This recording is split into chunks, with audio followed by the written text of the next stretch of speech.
하나님께서 오늘 우리에게 주신 말씀은 구약 성경 역대하에 있는 말씀입니다. 역대하 20장 20절부터 23절까지의 말씀. 오늘은 믿음의 아우성 5번째 시간입니다. 본문의 말씀을 가지고 더 크게 찬양하라, 더 크게 찬양하라 라는 제목으로 말씀을 함께 나누도록 하겠습니다. 믿음의 아우성이라는 주제하에 설교를 이어가고 있습니다. 잠깐 복습을 하자면 가나안 정탐꾼의 이야기로부터 이 설교를 시작하였습니다. 가나안을 정탐한 12정탐꾼 중에 10명과 2명, 그 10명은 두려움의 아우성을 크게 외쳤고, 나머지 2명 여호수아와 갈렙은 모든 게 실제고 사실이지만 그 두려움에 온전히 반응하지 아니하고 믿음을 가지고 믿음의 아우성을 쳤죠. 이 10대 2의 비율, 어떻게 하면 우리가 이 10대 2를 거꾸로 2대 10으로 바꿀 수 있을까? 어떻게 하면 우리가 모든 상황에서, 절망의 상황에서도 두려워하고 절망하고, 그 10명으로부터 이스라엘 모든 백성들이 다 절망하면서 밤새도록 울었잖아요. 그게 아니라 그 상황 속에서도 믿음의 소리를 10명이 내므로 그 절망과 그 안타까운 상황 속에서도 모두가 힘있게 나아갈 수 있을까? 여러분, 믿음의 아우성을 높이는 것은 우리가 소리를 크게 지른다고 그냥 되는 게 아니다. 우리가 우격다짐으로 윽박 지른다고 해서 되는 것이 아니라, 여러분, 함께 준비되고 함께 커져야 될 소리가 있다라는 겁니다. 10대 1을 2대 10으로 만들기 위해서 함께 같이 커져야 될 소리, 그 첫 번째 소리가 회개의 소리였죠. 더 크게 회개하라.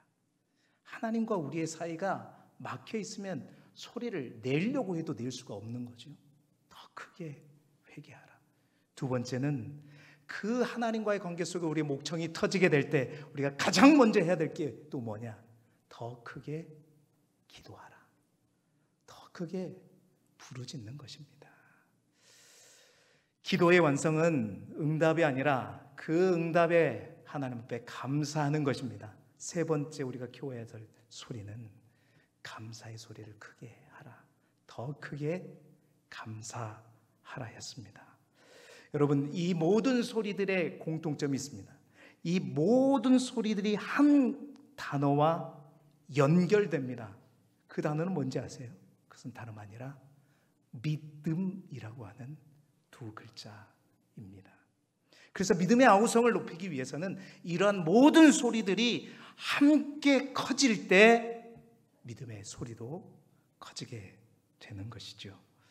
오늘 믿음의 아우성을 위해, 더 큰 소리를 위해 반드시 우리가 그 소리들을 키워갈 수 있기를 소망합니다. 오늘은 네 번째 소리에 집중합니다. 네 번째, 우리가 또 키워야 할 믿음의 아우성은 무엇인가? 그것은 다름 아닌 더 크게 뭐한다? 찬양하는 것입니다. 할렐루야. 여러분, 더 크게 찬양하십시오. 지금 우리가 살아가는 이 시대는 분명히 하나님이 살아계시고 하나님이 일하시는 시대입니다. 그런데 안타까운 것은 동시에 하나님보다 더 큰 찬사를 받는 존재들이 많아진 시대가 바로 이 시대이기도 합니다.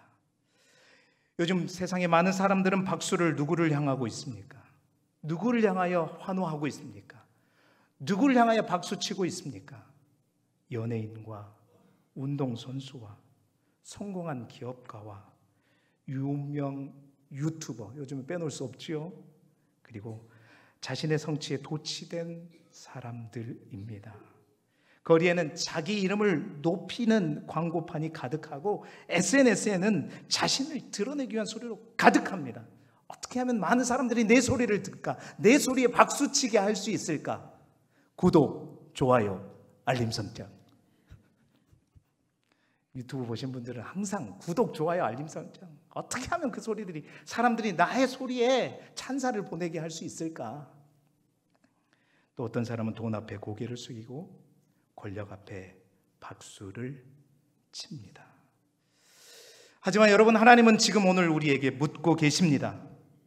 나 여호와를 향한 찬양은 도대체 어디 있느냐? 물론 교회 안에는 여전히 찬양이 있습니다. 오늘 우리 찬양들 정말 아름다운 찬양, 교회 안에는 찬양이 넘칩니다. 소리 높여 찬양합니다. 하지만 우리의 삶의 자리에는 여러분, 하나님을 찬양하는 소리가 그렇게 크게 들리지 않는다는 사실이죠. 여러분, 하나님은 지금도 우리의 삶 속에서 찬양 받으시기에 합당하신 분인 줄 믿습니다. 그러나 우리는 언제부터인가 하나님의 그 위대하심보다도 많은 상황과 문제, 그러한 두려움을 더 크게 말하게 되었고, 주님의 그 신실하심보다도 우리의 감정의 기복에 따라 우리의 찬양을 결정하게 되었습니다. 이 시대를 향해 하나님은 다시 말씀하십니다. 더 크게 찬양하라. 더 크게 찬양하라. 하나님을 향한 찬양이 교회 안에서만 머무는 것이 아니라 고난 속에서도, 문제 앞에서도, 어떠한 결과가 아무것도 나와 있지 않는 상황 속에서도 울려 퍼져야 된다는 사실입니다. 자, 그런 면에서 오늘 우리가 함께 살펴볼 말씀, 우리가 잘 아는 말씀이죠. 그 누구도 예상하지 못했던 가장 위기의 순간에 하나님을 더 크게 찬양한 사람들의 이야기입니다. 그리고 그 찬양을 통해 전쟁이 끝났고 두려움이 무너지고 하나님이 일하셨던 놀라운 그 현장을 우리가 함께 보게 되는 것이죠. 오늘 말씀을 통해 하나님을 향한 우리의 찬양 소리가 더 크게 울려 퍼지기를 원하고, 우리의 찬양 소리가 이 교회만이 아니라 교회의 담장을 넘어 우리의 삶의 현장, 어느 때 어느 상황 속에서도 크게 울려 퍼질 수 있기를 주님의 이름으로 축원합니다. 자, 그렇다면 오늘 본문의 말씀을 통해서 우리가 배우게 되는 찬양을 우리가 더욱더 크게 하라는 말의 첫 번째 의미는 뭘까요? 그것은 다름 아닙니다. 오늘 말씀 그대로 인용하자면, 성경에 있는 말씀 그대로 인용하면 전쟁 앞에서도 찬양을 선택하라는 겁니다. 무슨 말일까요? 여러분, 오늘 본문의 배경은 굉장히 심각합니다. 모압, 암몬, 마온, 다시 말해서 세일산의 세 나라가 연합해서 남유다를 그냥 한 방에 무너뜨리려고 치러 오고 있지요. 그 수는 당연히 유다보다도 더 훨씬 많을 것이고 전략적으로도 매우 불리한 상황입니다. 남유다 왕국은 이 연합군에 의해서 완전히 포위돼서 이제 포위된 위기의 상황 가운데 있죠. 자, 그러한 상황 속에서 여호사밧은 이렇게 말합니다. 와, 우리가 그들을 도저히 감당할 수가 없다. 우리가 어찌 할 수가 없다. 여러분, 그렇죠? 여러분, 그때 우리가 여호사밧이었다면, 우리가 왕이었다면 이러한 상황 속에서 우리가 할 수 있는 것은 무엇입니까? 어떻게 하겠습니까? 아마도 그럴 거예요. 우리가 가용할 수 있는 모든 무기를 다 긁어 모을 겁니다. 크든 작든 있는 무기들은, 아니 최신의 무기가 있다면 더욱더 다 긁어 모을 것입니다. 그리고 뭔가 전략가들, 잘 싸우는 사람들이 있다면 특별히 또한 모집을 할 거고요. 또 백성들에게는 철통 방어령을 내리고 전쟁을 준비할 것입니다. 그런데 여러분, 오늘 성경에 보면 여호사밧은, 남유다 왕은 놀라운 선택을 합니다. 그리고 그 선택의 시작은 바로 하나님의 앞에 나아가 기도하는 것으로부터 출발하죠. 그 안타까운 상황에서 여호사밧의 기도가 우리가 잘 아는 유명한 이 말씀입니다. 역대하 20장 12절 말씀, 우리 화면을 보면서 같이 한번 읽어볼까요? 시작. 우리 하나님이여, 그들을 징벌하지 아니하시나이까? 우리를 치러 오는 이 큰 무리를 우리가 대적할 능력이 없고 어떻게 할 줄도 알지 못하옵고 오직 주만 바라보나이다 하고. 아멘. 하나님 앞에 기도를 선택합니다. 하나님 앞에 엎드립니다. 그리고 하나님, 도저히 감당할 수 없고 어떻게 할 수도 없습니다. 오직 주님만 바라보겠습니다. 여러분, 그렇게 간절히 하나님 앞에 무릎 꿇고 주만 바라보겠다고 기도할 때 하나님은 선지자를 통해서 여호사밧에게 응답하였죠. 역대하 15장 20장 15절 말씀입니다. 야하시엘에게 하나님이 말씀하셨어요. 온 유다와 예루살렘 주민과 여호사밧 왕이여 들을지어다. 여호와께서 이같이 너희에게 말씀하시기를 너희는 이 큰 무리로 말미암아 두려워하거나 놀라지 말라. 이 전쟁은 너희에게 속한 것이 아니요 하나님께 속한 것이니라. 아멘. 이 말씀을 하시면서 이렇게 또 이어서 17절에 말씀합니다. 이 말씀 같이 읽어보겠습니다. 시작. 이 전쟁에는 너희가 싸울 것이 없나니 대열을 이루고 서서 너희와 함께한 여호와가 구원하는 것을 보라.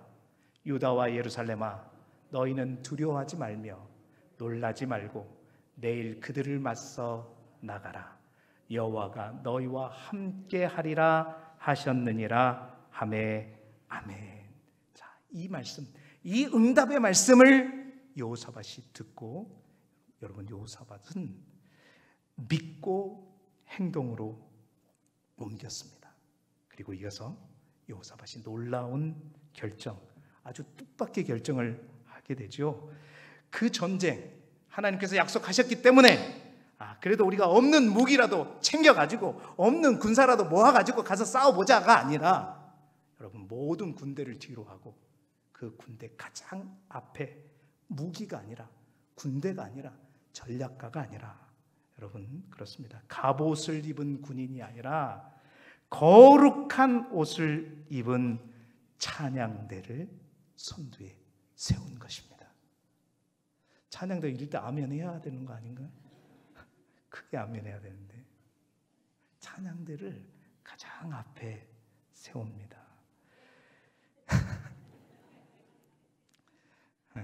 하나님께서 이 거룩한 예복을 입고 노래하는 자들을 선봉에 세운 것이죠. 이 말은 그렇습니다. 그들이 칼과 창이 아니라 찬양으로 하나님께 찬양을 올리면서 나아가겠다는 선포이죠. 그들은 그렇게 제일 앞에 서서 앞서 나가면서 노래하며 외칩니다. 그 외침이 21절에 나오게 되는데 어떻게 외치죠? 여호와께 감사하세. 그 인자하심이 영원하도다. 자, 여러분, 이 상황을 한번 머릿속으로 한번 그려보시기 바랍니다. 은혜스럽고 좋고 멋지고 와 대단하고 그렇게 여겨지십니까? 여기는요, 이처럼 사모하는 마음으로 딱 모여서 예배드리는 예배의 현장이 아닙니다. 어디예요? 죽음이 왔다 갔다 하는, 칼과 창이 왔다 갔다 하는 전쟁터예요. 지금 이란과 이스라엘 전쟁 난리가 아니잖아요. 그냥 도시 한복판에 그냥 폭탄을 그냥 150발을 쏟아본 그 전쟁터란 말입니다. 그 전쟁터에 여러분, 이게 무슨 상황이냐 이거죠. 이 상황을 여러분 이해하실 수 있겠냐 말이죠. 죽음을 앞에 둔 전쟁터에서 오히려 무기를 들기보다 하나님 향하여 믿음의 손을 높이 들고 감사를 외치고 그 하나님의 인자하심을 노래한다니까요. 칼과 창이 오고 가는 그곳에서 하나님의 인자하심이 영원하다 하면서 하나님만 바라보며 하나님을 찬양하고 있다는 것입니다. 여러분, 세상의 관점에서 이 행동은 가장 어리석은 선택이고 가장 무모한 선택이고 도저히 이해할 수 없는 선택이죠. 세상 사람들은 그런 우리들을 바라보면서 아이고 정말 예수쟁이들, 아이고 전략도 아니고 군대도 아니었습니다. 무기도 아니었고 찬양, 노래를 가장 앞에 두고 나갔다니까요. 여러분, 이러한 행동을 보이는 원인, 왜 이렇게 했을까? 왜 여호사밧은 이렇게 했을까요? 그것은 그렇습니다. 세상 사람들이 믿는 것과 전혀 다른 것을 여호사밧은 믿었기 때문이죠. 그리고 그 믿음의 대상은 그들의 찬양의 가사 속에 분명히 드러나 있습니다. 뭐라고 찬양했다고요? 여호와께 감사하세. 그의 인자하심이 영원하시도다. 그렇습니다. 그는 하나님을 믿었습니다. 하나님의 임재와 능력이 그 전쟁의 승패를 결정한 것임을 믿었기에 그 하나님의 전쟁에 하나님이 이기게 하실 줄 믿고 그 하나님을 찬양하며 찬양대를 앞세워 소리 높여 찬양하며 나아갔던 것입니다. 사랑하는 성도 여러분, 이 놀라운 선택, 이 이해할 수 없는 선택, 이러한 선택, 우리의 상식과 세상의 관점으로는 도저히 선택할 수 없지만 여러분, 우리의 믿음 안에서 우리 또한 이러한 선택이 우리의 삶의 전쟁터에서 반드시 있기를 주님의 이름으로 축복합니다. 여러분, 이것이 바로 더 크게 찬양하라는 말의 첫 번째 의미입니다. 예배당에서만이 아니라 평안한 곳에서만이 아니라 여러분이 싸우는 전쟁터, 살벌한 그 전쟁터 한복판에서 하나님을 외치라는 거예요. 이게 더 크게 찬양하라는 첫 번째 오늘 하나님께서 이 본문을 통해 우리에게 주시는 음성입니다. 그런데 여러분, 더 놀라운 사실은 뭔지 아십니까? 22절에 그 노래와 찬송이 시작될 때 어떤 일이 벌어지는가? 22절 함께 읽어보겠습니다. 시작. 그 노래와 찬송이 시작될 때에 여호와께서 복병을 두어 유다를 치러 온 암몬 자손과 모압과 세일산 주민들을 치게 하심으로 그들이 패하였으니 아멘. 이 말은 무슨 말이에요? 어려운 말이 아닙니다. 찬송이 시작되니까 여호와께서 치셨다라는 겁니다. 우리도 모르게 숨겨두신 하나님의 복병들을 이용해서 누가 치셨다? 여호와께서. 다시 말해서 여러분, 찬양이 시작될 때 누가 움직이기 시작한 거예요? 하나님이 움직이기 시작한 것입니다. 세상 사람들은 사람을 동원하고 무기를 동원하고 전략을 동원하고 사람이 움직이지만 찬양을 선포하고 찬양하며 나아갈 때 그 찬양은 누구를 움직이게 해요? 하나님을 움직입니다. 하나님의 복병을 움직이게 하는 것입니다. 여러분, 전쟁 앞에서도 우리가 하나님을 더 크게 찬양해야 할 이유는 그렇습니다. 찬양은 하나님을 움직이는 또 하나의 열쇠인 줄 믿습니다. 찬양은 하나님을, 영광을 초대하는 통로이고, 찬양은 하나님을 일하시게 하는, 하나님을 움직이게 하는 영적인 신호와도 같다. 하나님의 군대를 호령하는 소리, 여러분 호루라기 아시죠?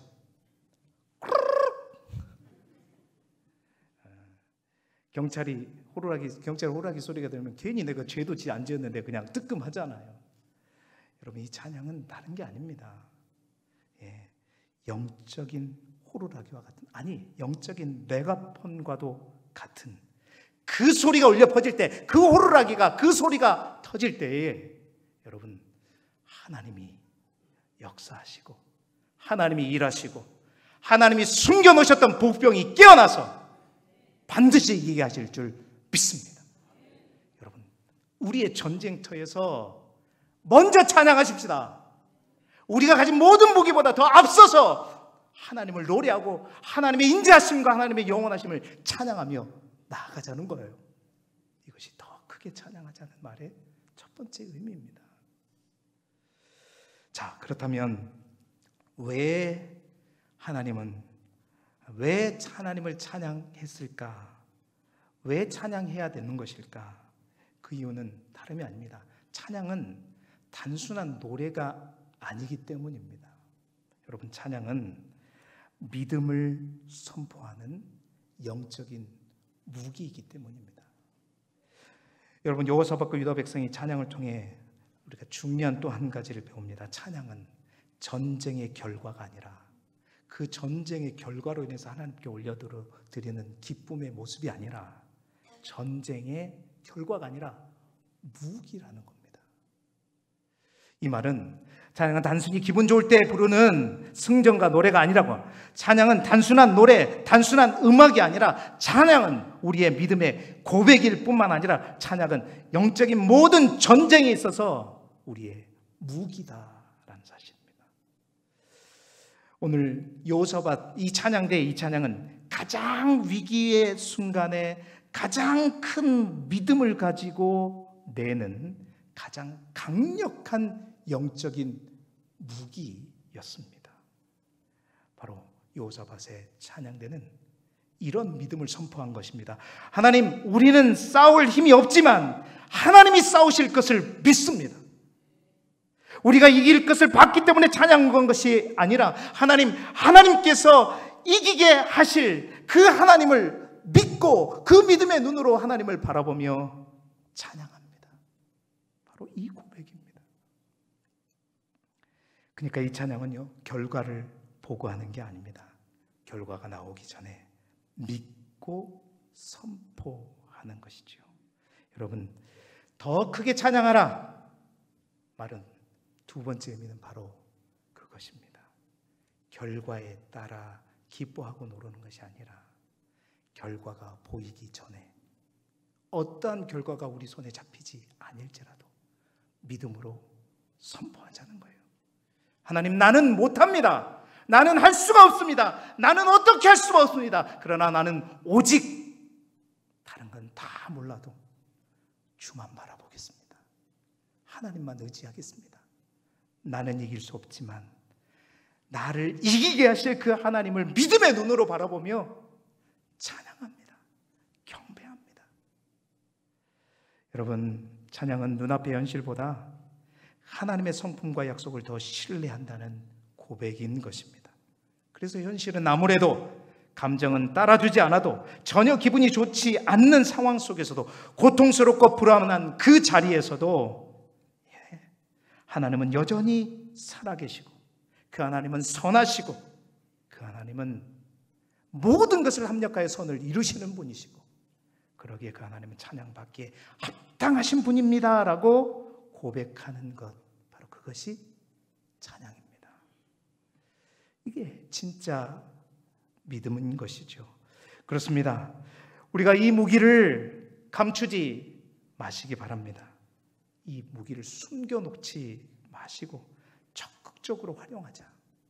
더 크게 찬양함으로 주님이 주신 영적인 이 전쟁의 무기를 제대로 사용하는 우리 길쭉의 모든 성도들이 되시길 주님의 이름으로 축원합니다.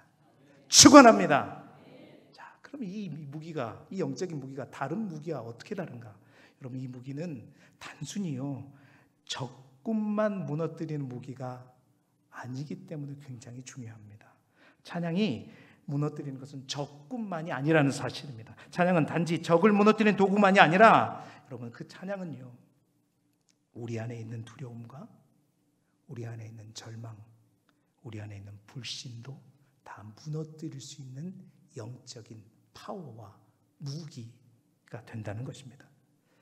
여러분, 사도행전에 우리가 나누었었죠. 바울과 실라를 여러분 기억해 보시기 바랍니다. 감옥에 갇히고 채찍이 맞은 그들이 한밤중에 정말로 하나님 앞에 간절히 기도하고 찬송했을 때 어떤 일이 일어났죠? 옥토가 흔들리고 또한 옥문이 열리고 창고가 풀어졌지 않습니까? 그들의 찬양은 환경을 바꾸기 전에 무엇을 먼저 바꿨나? 그들의 영혼을 먼저 자유케 했습니다. 그 갇힌 상황이, 절망의 상황이, 가장 큰 어둠의 그 상황 속에서도 노래할 수 있는 그것에 갇히지 않고 매이지 않고 자유케 하는, 여러분, 그렇습니다. 찬양은 환경을 바꾸기 전에 그들의 영혼을 자유케 하는 그 놀라운 무기였습니다. 하나님은 우리의 찬양을 들으십니다. 그리고 그 찬양이 우리가 진심으로 또 믿음에서 나올 때, 여러분, 그 찬양은 하늘을 움직이고 땅을 흔들고 내 안의 감옥을 깨트릴 줄 믿습니다. 찬양은 하나님만이 듣는 게 아니라는 거죠. 내 영혼이 듣습니다. 뿐만 아닙니다. 그 찬양은 사탄도 듣습니다. 그래서 우리가 더 크게 찬양해야 되는 거죠. 여러분, 그 찬양은요, 사탄에게 우리가 강력한 메시지를 전하는 거예요. 나는 흔들려도 나의 하나님은 여전히 나와 함께 하시고, 그 하나님은 변함없이 나를 붙들고 계시고 나와 동행하신다. 물러거라! 사탄에게 선포하는 것입니다. 이 소리는 세상도 주목하고 세상도 듣습니다. 그래서 우리가 더 크게 찬양해야 합니다. 사랑하는 성도 여러분, 입술 안에서 우리 하나님을 속삭이지 말고 믿음으로 담대히 외치시길 바랍니다. 많은 사람들이 상황이 바뀌어야 찬양한다고 합니다. 병이 나으면 찬양하겠습니다. 문제가 해결되면 찬양하겠습니다. 하지만 하나님은 그렇게 말씀하시지 않습니다. 분명히 오늘 말씀을 통해서 우리에게 말씀하시는 것은 그들이 찬양하고 노래할 때에, 다시 말해서 우리가 찬양할 때에 내가 일하리라 말합니다. 그렇습니다. 뭐가 좋아지면 찬양하는 게 아니라 우리가 찬양하면 하나님이 일하시고 놀라운 역사가 일어나게 된다는 것입니다. 여러분, 다윗을 보십시오. 다윗은 사울에게 쫓기고 있을 때 동굴 속에서 하나님을 찬양했습니다. 그 찬양이 시편 57편에 나와 있습니다. 동굴에 갇혀 있을 때 지은 시편이죠. 여러분, 그 찬양이 그 유명한 이겁니다. 시편 57편 7절 말씀 같이 읽어볼까요? 시작. 하나님이여, 내 마음이 확정되었고 내 마음이 확정되었사오니 내가 노래하고 내가 찬송하리이다. 아멘. 우리가 이 찬양 많이 부르는 내 영혼이 확정되고 확정되었사오니 믿음의 눈 주를 바라봅니다. 오늘 찬양 설교하는데 찬양은 한번 해야 되겠다 싶어서 하는 겁니다. 지금. 예, 그렇습니다.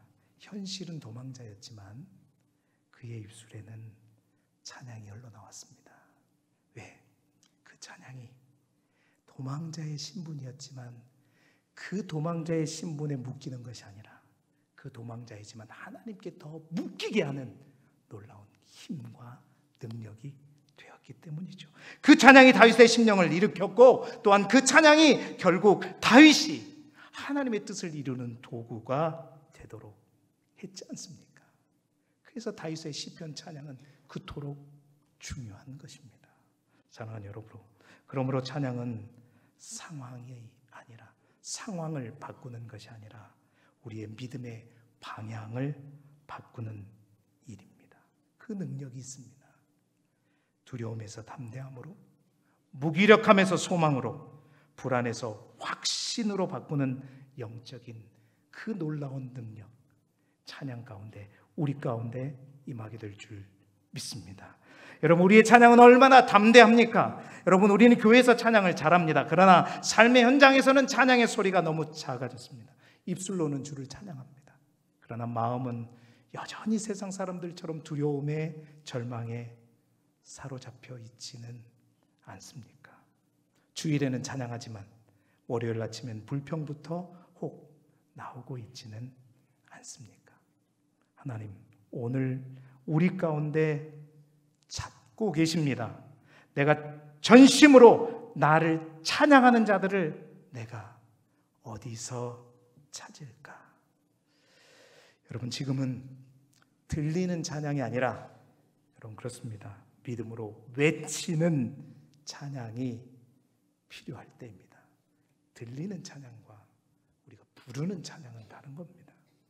들리는 찬양은 그 중심이 나에게 있습니다. 그 찬양을 통해서 나를 은혜롭게 하는 거지만 우리가 부르는 찬양은, 외치는 찬양은 하나님을 높이는 찬양인 것입니다. 그렇습니다. 우리는 그래요. 몸이 피곤하면 부르지 않고, 기분이 안 좋으면 못 부르고, 내가 원하는 결과가 없으면 입이 다물어지고, 예배 중에도 가사만 읊조릴 때가 많지 않습니까? 여러분, 그러나 그것은 믿음 없는 찬양입니다. 믿음은 현실을 넘어 우리 모두를 찬양하게 반드시 만드는 것입니다. 내 삶이 바닥을 쳐도, 내가 병실에 누워 있어도, 내가 가난한 날, 그 가난이 나를 괴롭힐지라도, 우리 아이가 내 속을 썩일지라도 하나님은 여전히 찬양 받으실 분임을 선포하는 것, 이것이 진짜 믿음의 찬양입니다. 여러분, 우리의 가정과 교회와 이 민족 간에 찬양의 회복이 있기를 주님의 이름으로 축원합니다. 여러분의 가정 안에는 어떠한 찬양 소리가 들려지고 있습니까? 아니, 어떠한 찬양 소리를 외치고 있습니까?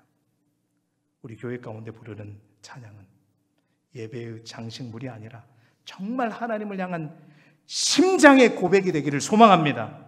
이 민족은 큰 어려움과 위기 속에 있습니다. 여러분, 이때야말로 믿음의 백성들이 해야 될 것은 여러분, 이 상황 앞에 절망하고 불평하고 원망하는 것이 아니라 찬양의 소리를 더 크게, 아직도 이 나라는 힘들지라도 하나님은 여전히 이 나라를 붙들고 계시고 함께하는 사실을 분명히 깨닫고 그 하나님을 높여드리며 나아가는 것.